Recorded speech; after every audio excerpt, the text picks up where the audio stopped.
আমরা এখন সবাই বেরাচ্ছি যাব বলে। এই যে তিনজন আজকে হোলি, তাই রুমের অবস্থা খুব খারাপ, আমরা তো মেসে থাকি ওই জন্য একটু অগোছালো, তোমরা কেউ কিছু মাইন্ড করো না। তো দেখো আমরা কেমন বেরিয়েছি, কেমন লাগছে।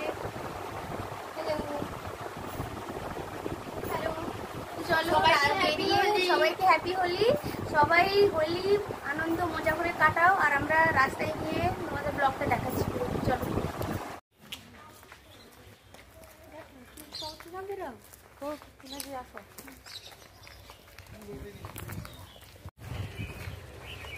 সবাই যাচ্ছি।